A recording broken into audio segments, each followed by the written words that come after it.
how the transformation to the cloud pivoted this juggernaut in the channel from being a transactional engine to becoming a leading solutions integrator. For my next episode of Ultimate Guide to Partnering, I'm joined by the North American leader for this top solutions integrator in our space, who's taking this business to the next level to help its customers achieve their most ambitious business goals. This is the Ultimate Guide to Partnering, the top partnership podcast. In this podcast, Vince Menzione, a proven partner sales executive, shares his mission to help leaders like you achieve your greatest results through successful partnering. And now your host, Vince Menzione. Welcome to, or welcome back to the Ultimate Guide to Partnering. I'm Vince Menzione, your host, and today I welcome Dee Burger, is the president of Insight North America, and shares with our listeners how he's applying his over 30 years experience at a leading consultancy to help Insight achieve its mission and why customers and partners should rely on Insight. I hope you enjoy this episode as much as I enjoyed welcoming Dee Burger. I'm so excited to welcome Athletic Greens as the latest sponsor to Ultimate Guide to Partnering. Friends who know me well know I've made taking a green drink supplement part of my health ritual for over 20 years now, and it has made all the difference to my health and well-being. About 5 years ago, I added Athletic Greens, and now their product AG1 has become my go-to green drink supplement. AG1 is packed with 75 high-quality vitamins, minerals, whole food source superfoods, probiotics, and adaptogens. It literally has replaced every vitamin in my cabinet. If you'd like to give AG1 a try, Athletic Greens is giving away a free 1-year supply of vitamin D and 5 travel packs with every new purchase. Check them out at athleticgreens.com/Vince M. Dee, welcome to the podcast. Thanks, Vince. Happy to be here. I am so excited to welcome you as a guest on Ultimate Guide to Partnering. You're the president for Insight North America, a Fortune 500 solutions integrator, and a company with a rich history in this technology sector we all care about. So welcome. Thank you, Vince. Thank you. So for our listeners who may not know you, can you tell us a little bit more about Dee Burger and your mission at Insight? Absolutely. The me part's the easy part because I am the world's foremost expert on that after 53 years. I got to Insight a little less than a year ago. And my role, as you said, is I run the North American business for Insight, which is about 80% of Insight. Insight is across North America, EMEA, and APAC. From my vantage point, I spent 30 years at Capgemini before this, did a very wide variety of things that have been helpful so far in my tenure at Insight. I live in a little place called Kiowa Island, which is off of Charleston, South Carolina, which for those of you looking at a map is really convenient to go from Kiowa Island to Phoenix, Arizona, where Insight's headquarters is right outside of Phoenix in Chandler. On the Insight side, as you said, long heritage. Insight is 35 years old this year and has a really interesting history from starting off as a product reseller, small product reseller, got bigger, acquired a bunch of companies, became a really big product reseller. And now we're pivoting to what you refer to as a solutions integrator that we think is really unique in the market and something that is going to help us build an even better future than the proud history so far. Yeah, so a couple comments here from my side. First of all, Kiowa Island is absolutely a beautiful location. I lived in the Charleston area for a couple of years, just a few years back. So what a great location to be located in. And Insight, I know so well from my early days at Microsoft. We're a big reseller partner of Microsoft. And we're early to pivot, right? Everyone was moving to the cloud about 10 years ago in this time of transformation. And the business models were changing. And Insight was on the forefront of that and has been leading this transformative time that we're seeing. And you've really expanded your footprint. And I was hoping you could expand on with us and with our listeners today on like what that's looked like, how that pivot has happened. Yeah, I think it's a good one. To me, it goes back to my initial discussions with Insight, which is a little over a year ago. Joyce Mullen is our CEO. Joyce had been here, predated me by about a year and a half. Joyce had moved from my role now into the CEO role, was about 10 days into the journey. And we had a discussion about being a solution integrator. I looked at Insight. I saw some of the history. I saw some of the different things that go on in the business. One of the questions I had was, why would she be interested in me? We got into the discussion about how you actually can take what has gone on in the product business and the depth that is required to be successful in that business and pair it with a really successful services model and what the integration of that would look like. I had to then go interpret it. So Joyce has a big background at Dell, knows all there is to know about that product business and how all that works. Knew that she needed to fortify herself a bit in the services area. I had to then interpret, what is this reseller model? I was aware of it, certainly, but hadn't spent a lot of time on it. It's got an image. People talk about a VAR, and it's somewhere between a medium and negative connotation when they talk about that. Yeah. In reality, as you start taking, what is that really? Okay, what is it really for Insight? When I had to interpret, we got 2,000 salespeople with 29,000 customers. So it's this tremendous set of coverage.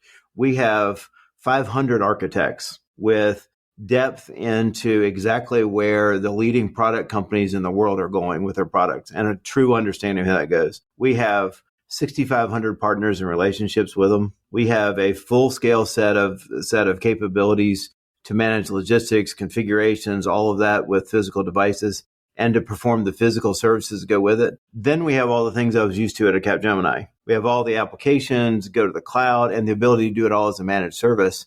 So a lot of that for me was being able to effectively interpret what does that mean and how do you bring it? And so what we've done is we put it together as a solutions integrator. You think about what it does for a client, right? So we break our client segments largely into commercial, corporate, and enterprise, small, medium, large. For a small client, we've got the ability to access a wide range of technology they wouldn't be able to do otherwise. On the enterprise side, going all the way to the top, we've got the ability to do services projects for them with a variety of things, and to also be able to do specialized sorts of procurement that would be harder for them to do. Where it really comes together is in the middle of that. Imagine yourself as a CIO of a $3 billion company, and you're trying to figure out the latest phase of how you're helping to evolve your company.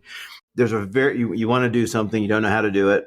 You don't know what you need. You don't know how to get it. You don't know how to get it implemented. You're trying to stretch your team who's been doing a certain thing for your history, but you're trying to stretch them in a new area. We've got the ability to help them figure out the problem, to put ourselves in their shoes, to figure out what the best technology choices are, how to buy them, what they should be bought at, how to bring it together in a reasonable way, how to actually stand it up for them, and then how to run it as a managed services long term.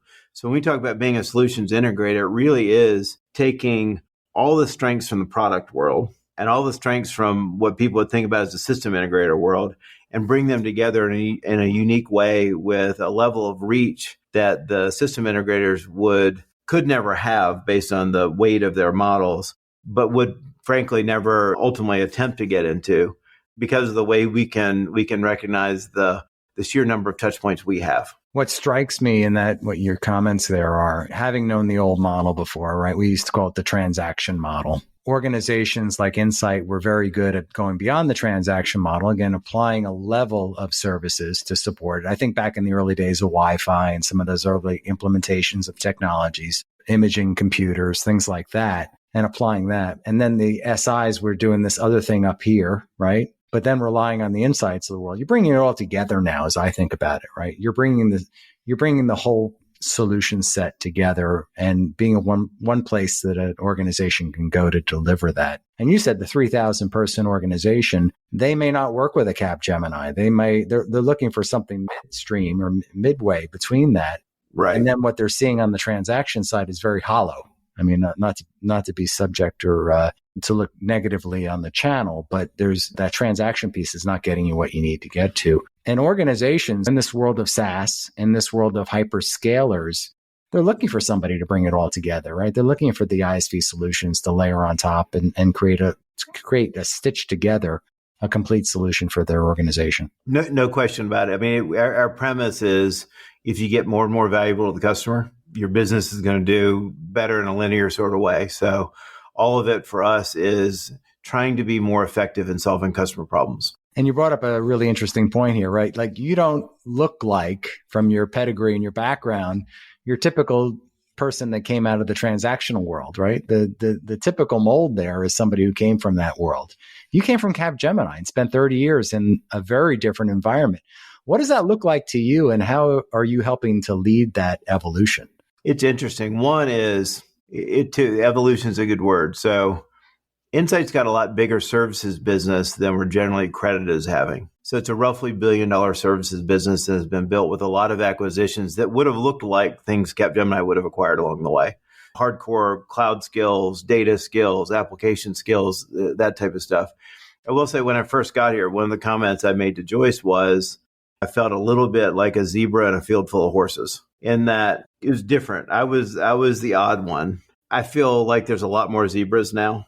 There are a lot more zebras that I just didn't recognize as zebras. As soon as you got out closer in the field, you realized there were a lot more stripes out there than you realized in our services team. So there's that. I think the two aspects that are unique from my background that I'm able to bring to Insight, one is services is not services, right? So if you think about Capgemini, they had business lines. So doing management consulting, doing finance and accounting, outsourcing, building an application, assisting with engineering, very, very different things, different buyers, different value propositions. In many ways, that's what we're talking about at Insight as a solution integrator. We've got a wide range of things we can do for customers. Very few scenarios would say, all right, let's stitch them all together in one big pile, right? So it's about how you have different faces to a customer. You work within their problem set. You put yourselves in their shoes, really work to help solve their problems. And then you go back into the kitchen to figure out which ingredients you need to pull together to do it. So in some ways, it's a very similar path. The other one is I got to Capgemini when Capgemini was small, right? So the Capgemini I entered was a part of Gemini Consulting in the US in early 90s. It was $120 million. Yeah. I left when it was, I don't know, 23 billion, 24 billion, something like that. And so a lot of the steps along the way to scaling are things that Insight is going through, starting off in a much more advanced position than the Capgemini I entered ultimately. But a lot of the things you do to scale, to industrialize your processes, to think bigger with regards to client are other aspects that I've been able to bring. So you brought up the bigger picture of Capgemini and what that was. What is Insight and what isn't is kind of the $1 million question there. I think it's a good one. We're never going to attempt to be Accenture, right? Put Accenture out as the gold. Accenture's got 800,000 plus or minus people now doing all kinds of things. Where our unique opportunity is the way we fuse our two worlds together. Like if you go back and think about what I was saying a minute ago, you go from selling to architecture to partners to warehousing and logistics to configuration to physical services, applications, managed services. There are companies in the world that compete with us in every one of those markets. In no one of those things are we the biggest company in the market. But there are no companies in the world that are bigger than us in each of those, right? So our ability to provide balance, our ability to solve problems in a more holistic way. In the system integrator world, when you think about infrastructure, most of the time, that's something the client's dealing with. That's right. There's a project plan and there's an element in that project plan that says at some point somebody buys stuff, right? In the reseller world, it really is all about you're starting with the product. You're starting with what do we have to sell? You're not starting necessarily with what the client's problems are. What do we have to sell and how do we get them to buy more? Where we're able to bring it together, start with the customer's problems, bring the right ingredients each time. The secret to Insight success, both now, we've had a very good run of late, but even more so in the future is how to bring all that together. And that's where our very resolute focus is. Many organizations are learning to do more with less.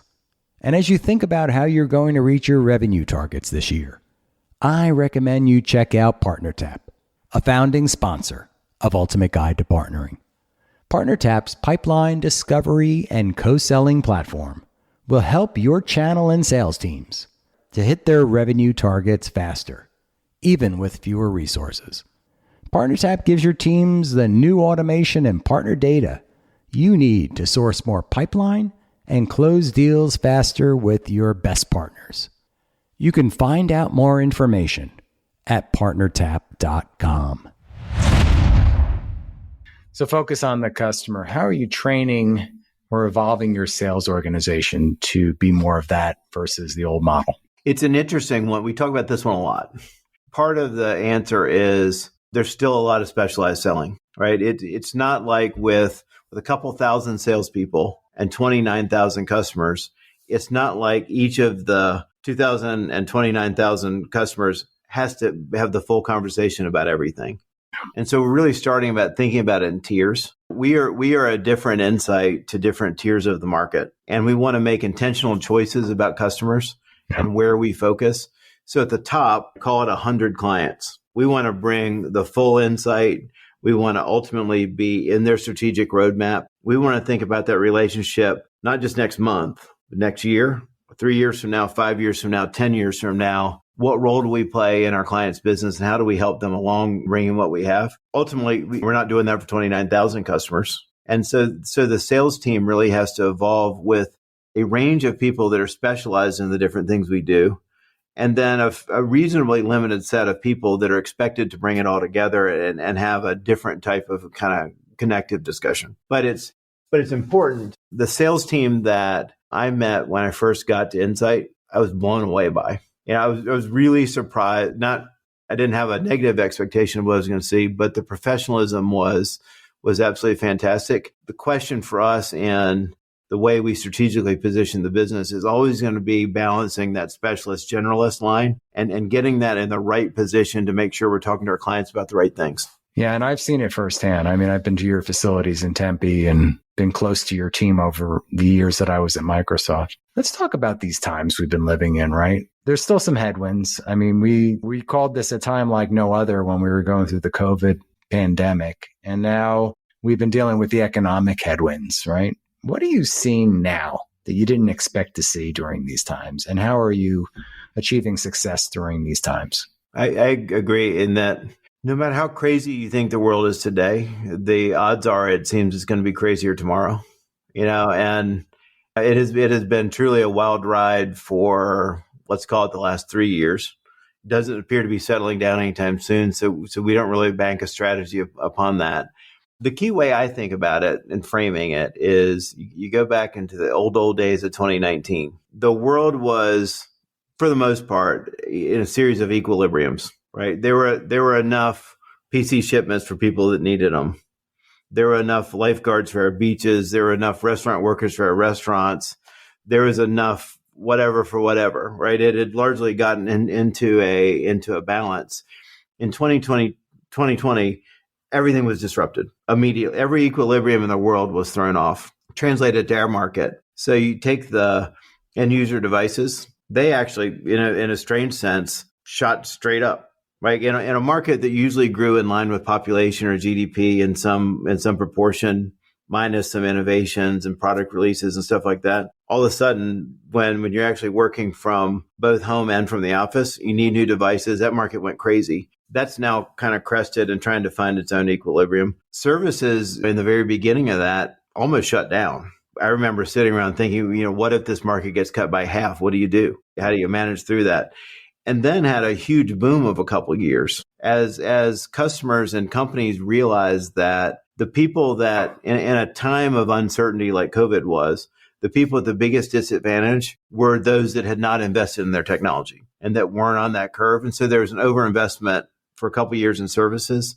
Probably the last 2 years have probably been the best 2 years in the history of the services industry. That's going to normalize as well. So when you look at that, you say, all right, it's going to continue to be unpredictable. We're not really going to know exactly what's going to happen. What do? First thing you do is you focus on the customer. If you're doing a great job for your customer, and if you're really delivering value into their business, you're not going to be the one that gets reduced. You're going to continue to grow. The second one, though, against this backdrop is how do you build resilience into the business model so that as things shoot up or shrink or modulate over time, how do we make sure that we're along for that ride and really doing a good job and being dynamic with it? And then the third one is you just keep paying attention and you're ready to adapt as you need to adapt, and aware that the things you take for granted one day may or may not be the same market conditions you might face next week. You brought up a really good point. First of all, focusing on the customer is super important here, but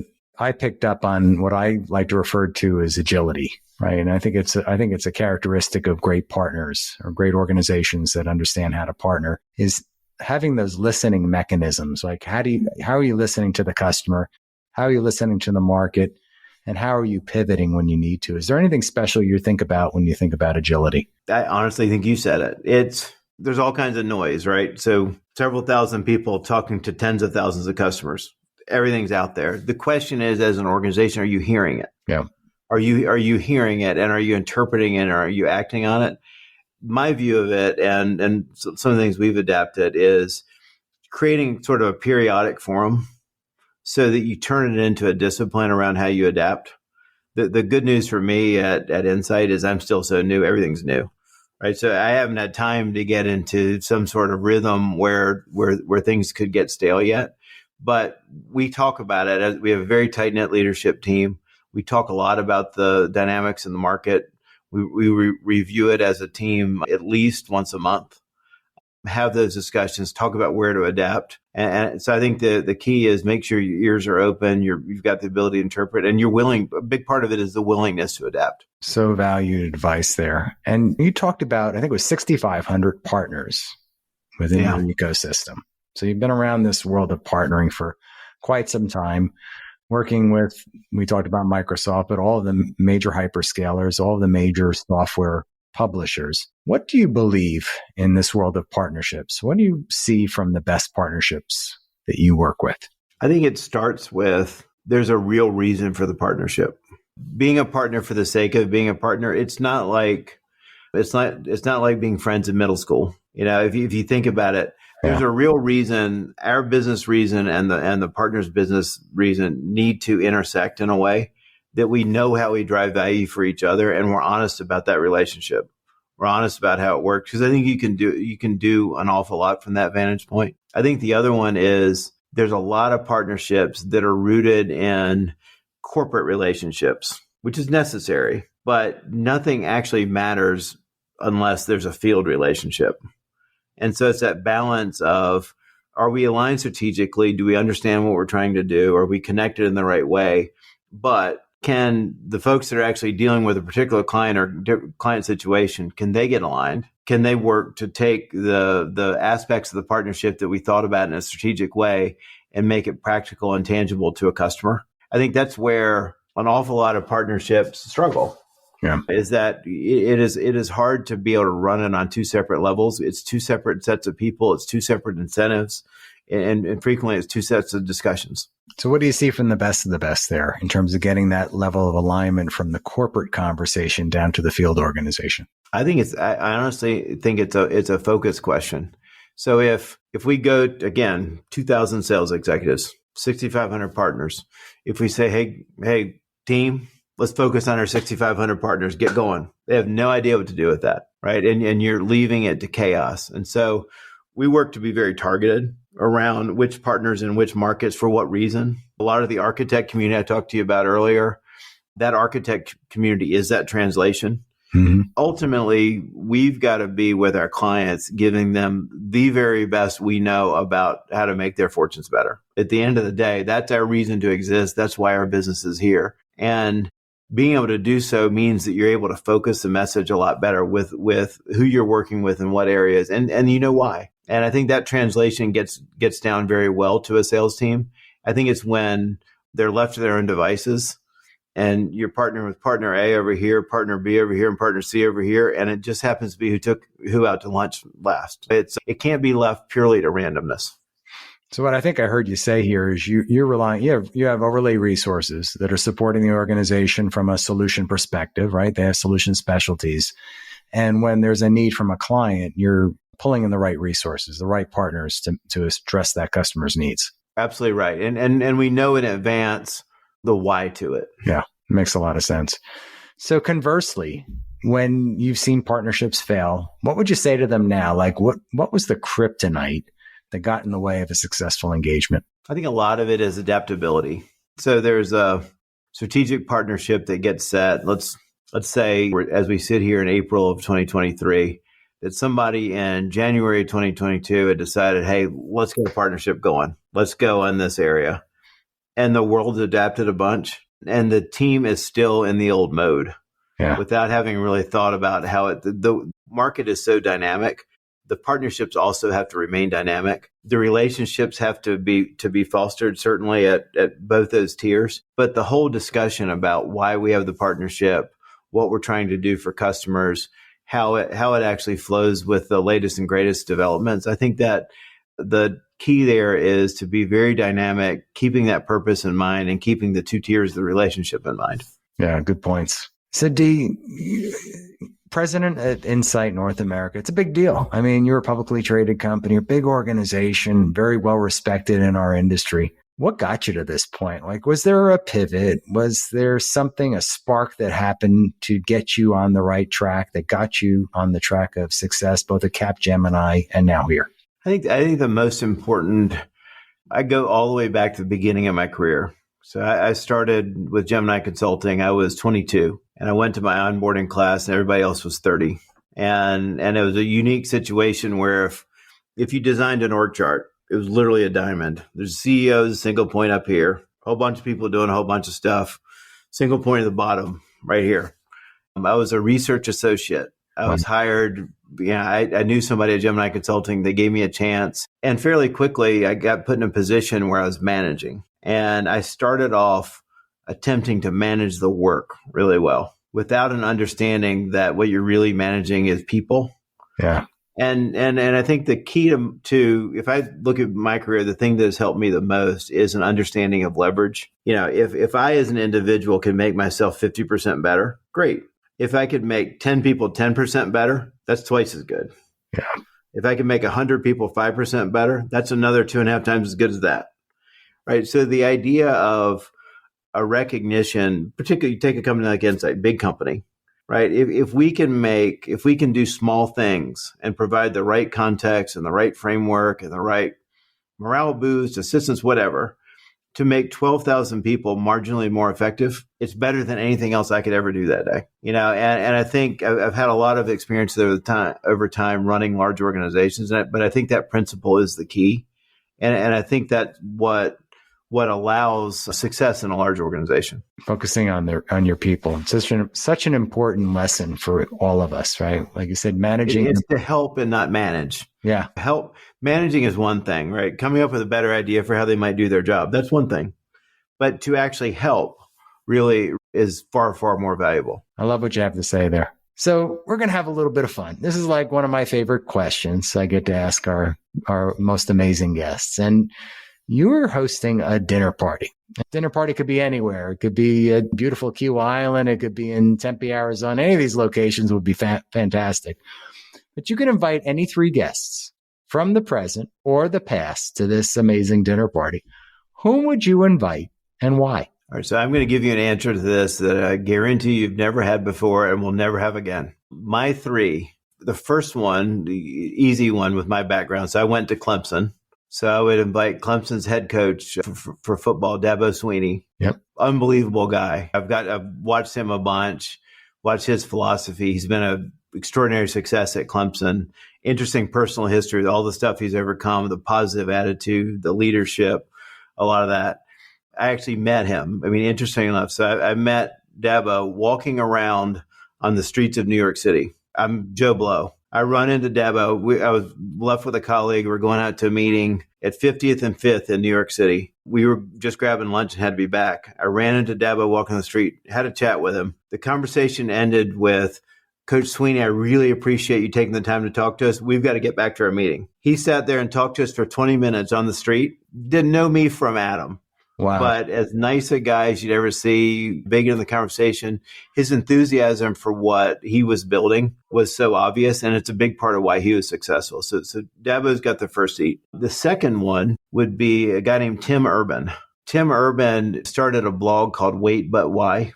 I found him. I was doing a role at Capgemini where I was responsible for our global digital business. So part of it was, how do you organize 30,000 people doing work with data and cloud and everything else and pulling that together? Part of it was, what does digital mean to the future of our business? And so in that, I read everything I could, trying to educate myself on it. I ran across Tim Urban with an incredibly interesting take on how AI was going to evolve and how that would go. Elon Musk, strangely enough, also found Tim Urban. Thought he was so interesting, he invited him out to spend 2 or 3 days following him around, teaching him about Neuralink and all the different things going. So I'd put Tim Urban next, so Dabo and Tim Urban. And the third one would be Ayn Rand. Yes. Who wrote Atlas Shrugged and The Fountainhead.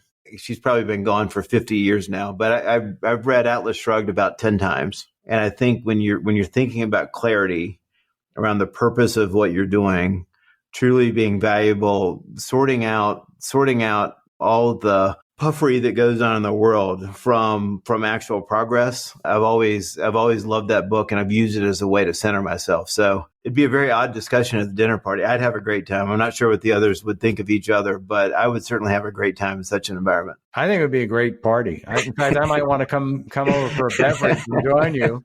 I've also read Atlas Shrugged and The Fountainhead, so I was a fan back in the day. You reminded me I need to go back to those lessons. There's some really great lessons in our books. So they're great books. I mean, the only issue with them at all is I think Atlas Shrugged is about 1,100 pages, so it's not for the faint of heart.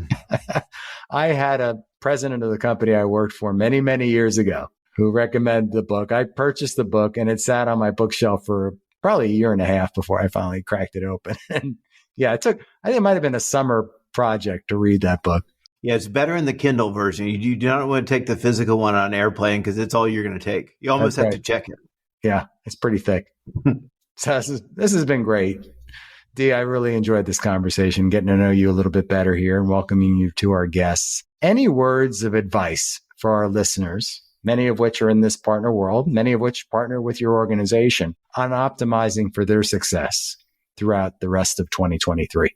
Well, I mean, go back to what I said before. The world is resetting. The world is resetting from a crazy, crazy shock. And I believe that right now, in a volatile world, winners and losers separate from each other, right? In a world where everything's great, everybody wins. Mediocre companies can do really well. I had a guy say before, he described it as, in a hurricane, even turkeys fly. But when the wind stops, guess who hits the ground first? Yeah. We're in a period where the wind has stopped, and it is a time for companies to differentiate. I'm really happy with where Insight is and how we're going to compete in that market and how we're going to invest in our growth during a turbulent time. And I hope everybody else thinks the same way. Great. Well, I'm rooting for your success as well in 2023.